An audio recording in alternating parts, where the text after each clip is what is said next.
बिहार चुनाव के परिणाम बिहार के राजनीतिक समीकरण को बदल कर रख दिया है। बीजेपी के एक्शन से यह अनुमान लगाया जा रहा है कि बीजेपी बिहार में अपना कोर एजेंडा लागू करने वाली है। अब बीजेपी के रिएक्शन पर नीतीश का क्या रिएक्शन होगा, ये देखने वाली बात होगी। चुनाव के परिणामों ने बिहार के राजनीतिक समीकरणों को बदल कर रख दिया है। मुख्यमंत्री तो नीतीश कुमार को बना दिया गया। बीजेपी ने गठबंधन धर्म का पालन भी किया, लेकिन अब बात सरकार बनाने और मुख्यमंत्री के चुनाव से भी आगे बढ़ चुकी है। अब वक्त है चुनावी एजेंडे के इंप्लीमेंटेशन का। सीटों के लिहाज से सरकार में बीजेपी बड़े भाई की भूमिका में दिखाई देती है।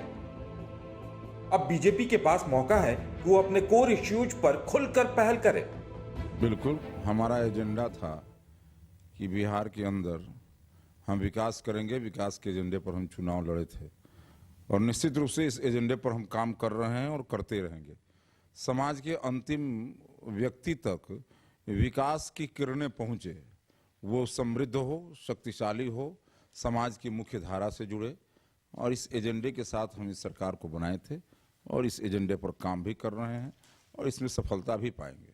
देखिए, पार्टी के तौर पर तो भाजपा अपने एजेंडे पर ही चलेगी, क्योंकि अगर पार्टी को स्वीकारिता मिली है और 74 सीटें अगर बिहार ने दिया है, तो इनको तो लगता है कि हम जिस एजेंडे पर आगे बढ़ रहे हैं तो मास में उसका एक्सेप्टेंस है, और अगर हम उस एजेंडे पर अमली जामा और पहनाएंगे, जो हमारी भावी योजनाएं हैं जिसकी चर्चा हम चाहे वो चुनाव का वक्त हो या चुनाव से ईटर भी हम करते रहे हैं लोगों के बीच में और लोगों को अपील करते रही है, तो पार्टी के स्तर पर तो भाजपा अपने एजेंडे को चलाएगी। इसकी बानगी विधानसभा अध्यक्ष के चुनाव के दिन भी देखने को मिली, जब विपक्ष के हंगामे के जवाब में बीजेपी विधायकों ने सदन में जय श्री राम, मोदी मोदी और जय भीम के नारे लगाए।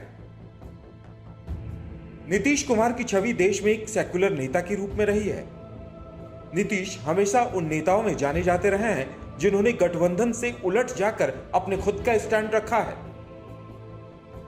पर वो तब की बात थी जब नीतीश सरकार में बड़े भाई की भूमिका में थे। अब वक्त अलग है। अब बीजेपी बड़े भाई की भूमिका में दिखाई देती है। बीजेपी ने नीतीश को मुख्यमंत्री बनाकर एक और सियासी दांव जीत लिया है। अब अगर नीतीश कुछ अलग करना चाहे भी तो नहीं कर सकते। अब भाजपा द्वारा घोषणा किया गया था कि यहाँ साहब 19 लाख लोगों को हम नौकरी देंगे और 19 लाख लोगों को नौकरी मिलना चाहिए। समान काम समान वेतन का जो डिमांड है वह पूरा होना चाहिए। जो अनुबंध पर जो भी कर्मी हैं उनका मानदेय बढ़ना चाहिए।